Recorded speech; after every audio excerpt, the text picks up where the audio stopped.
Бажаю здоров'я, шановні українці. Підсумки цього насиченого дня. Ставка. Нове виїзне засідання Ставки. Перше було у Дніпрі, тепер у Чернігові. Ключові безпекові питання на передовій, у північних регіонах та на кордоні. Доповіли командувачі напрямків. Цього разу генерали Сирський і Тарнавський доповідали по захищеному зв'язку, а не особисто з найгарячіших ділянок фронту. Ситуація в Бахмуті, Авдіївці, Мар'їнці та усієї Донеччині. Білогорівка та уся Луганщина. Головком і керівник ГУРМО, голова Державної прикордонної служби, представники Міністерства оборони. Повноцінне засідання, повноцінна координація, повноцінна підготовка наших активних дій заради звільнення українських земель. В Чернігівській області сьогодні від ранку було багато різних заходів, переговорів. Одна із найважчих емоційних поїздок. Відвідали Ягідне. Звичайне невеличке село нашої Чернігівщини, яке російські звірі перетворили минулого року на один із найбільших світових прикладів знущання з людей.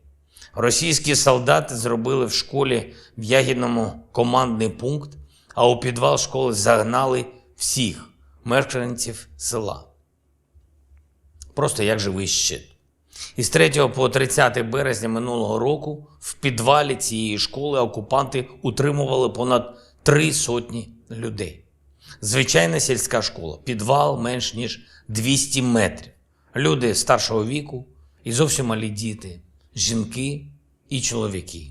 Найстаршій жінці було 93 роки, наймолодшій дитині менше півроку.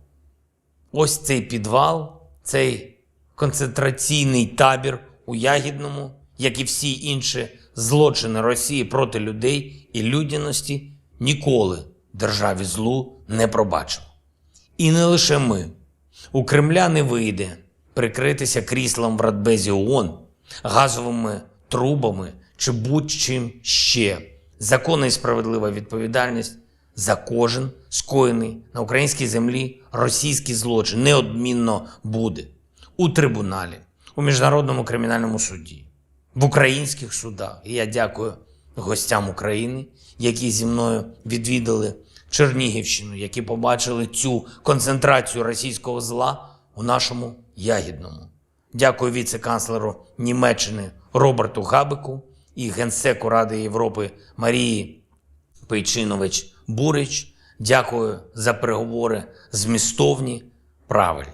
Дякую гендиректору ЮНЕСКО Одрі Азулє за її увагу до України, за сьогоднішню зустріч в Україні. Готуємо для історичного центру Чернігова статус світової спадщини ЮНЕСКО. Такий самий статус, який нещодавно здобуто для історичного центру нашої Одеси.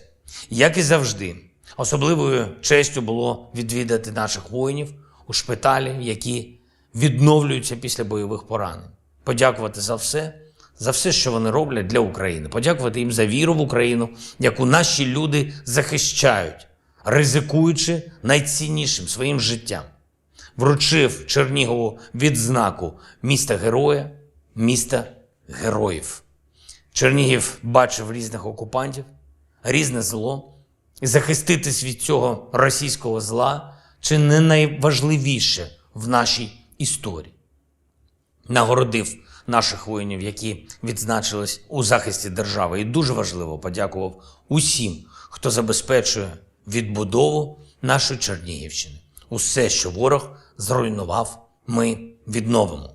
Україна ніколи не буде країною руїн. Як би про це не мріяли у Кремлі, їхні мрії не збуваються. І вже тут, у Києві, по поверненню, зустрівся із делегацією американських конгресменів. Подякував за незмінно потужну допомогу Америки, усіх від президента Байдена, команди Білого дому до обох палат Конгресу і усієї системи американської сили. Говорили, звичайно, про активні дії України, звичайно, про нашу спільну перемогу. Зустрівся із Майком Помпео, екс-очільником Держдепу США. Дякую всім, хто допомагає нам захищати свободу. Дякую сьогодні особливо Данії і Норвегії, за ініціативу урядів щодо передачі нашим воїнам додаткової партії артилерійських снарядів. Це дуже вчасно і корисно. Щодня стаємо міцніше, щодня наближаємо день, коли держава-терорист відповідатиме. Слава усім, хто зараз в бою заради України. Вічна і світла пам'ять усім, хто віддав своє життя за Україну. Слава Україні!